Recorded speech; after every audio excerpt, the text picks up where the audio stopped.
Nama saya Mikael Niko Pasaribu dari kelas 12 IPA 2. Tujuan saya membuat video ini adalah untuk memenuhi nilai ujian praktik kimia saya. Topik yang saya pilih adalah perkaratan atau korosi. Perkaratan atau korosi adalah kerusakan atau degradasi logam akibat reaksi redoks pada suatu logam dengan berbagai zat di lingkungannya yang menghasilkan senyawa-senyawa yang tidak dikehendaki. Contoh korosi yang biasa kita temukan dalam kehidupan sehari-hari adalah perkaratan besi. Pada peristiwa korosi, logam mengalami oksidasi, sedangkan oksigen atau udara mengalami reduksi. Karat logam umumnya adalah berupa oksida atau karbonat. Rumus kimia karat besi adalah Fe2O3 dikali NH2O. Proses terjadinya korosi merupakan proses elektrokimia. Elektrokimia adalah proses terjadinya reaksi redoks atau reduksi oksidasi secara spontan. Pada korosi besi, bagian tertentu dari besi itu berlaku sebagai anode, di mana besi mengalami oksidasi. Fe menjadi Fe2 positif tambah 2 elektron. Elektron yang dibebaskan di anode mengalir ke bagian lain dari besi itu yang bertindak sebagai katode, di mana oksigen tereduksi. O2 tambah 4H tambah 4 elektron menjadi 2H2O, atau O2 tambah 2H 2O tambah 4 elektron menjadi 4OH. Ion besi 2 yang terbentuk pada anode selanjutnya teroksidasi membentuk ion besi 3 yang kemudian membentuk senyawa oksida terhidrasi, yaitu karat besi. Mengenai bagian mana dari besi itu yang bertindak sebagai anode dan bagian mana yang bertindak sebagai katode bergantung pada berbagai faktor, misalnya zat pengotor atau perbedaan rapatan logam itu.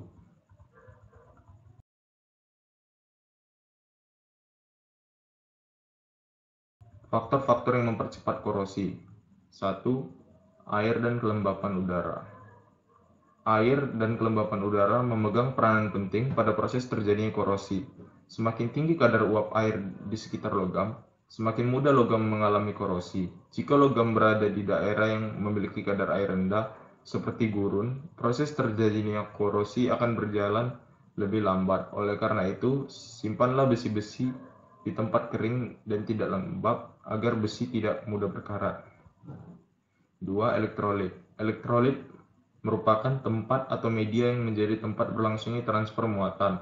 Contohnya air hujan yang bersifat asam dan air laut yang bersifat asin mampu menjadi media pemercepat korosi. Tak heran jika besi-besi yang ada di lingkungan pabrik lebih cepat mengalami korosi karena terkena paparan senyawa asam. 3. Permukaan logam yang tidak rata. Bentuk permukaan logam juga berpengaruh pada kecepatan korosi. Logam yang permukaannya tidak rata akan mudah mengalami korosi. Hal itu diakibatkan oleh terbentuknya kutub-kutub muatan di permukaan logamnya. Kutub muatan tersebut ada yang berperan sebagai anoda dan katoda. 4. Terbentuknya sel elektrokimia. Terbentuknya sel elektrokimia ini dilatar belakangi oleh adanya dua permukaan logam yang saling bersinggungan.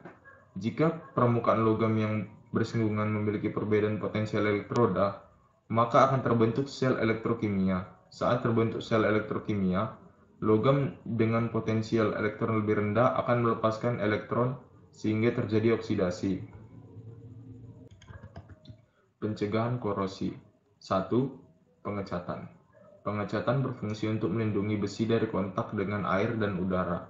Cat yang mengandung timbal dan seng akan lebih melindungi besi terhadap korosi. 2. Pelapisan dengan krom atau chromium plating. Krom memberi lapisan pelindung sehingga besi yang dikrom akan menjadi mengkilap. Chromium plating dilakukan dengan proses elektrolisis. 3. Pelapisan dengan timah atau tin plating. Timah termasuk logam yang tahan karat. Kemasan kaleng dari besi umumnya dilapisi dengan timah.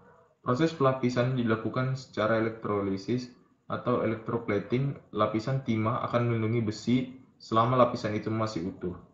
4. Pelapisan dengan seng atau galvanisasi. Seng yang akan melindungi besi meskipun lapisannya ada yang rusak.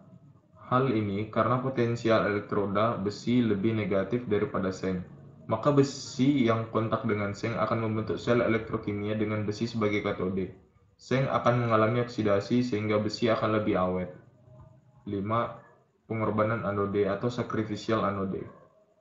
Perbaikan pipa bawah tanah yang terkorosi mungkin memerlukan perbaikan yang mahal biayanya. Hal ini dapat diatasi dengan teknik sacrificial anode, yaitu dengan cara menanamkan logam magnesium kemudian dihubungkan ke pipa besi melalui sebuah kawat. Sekian dan terima kasih.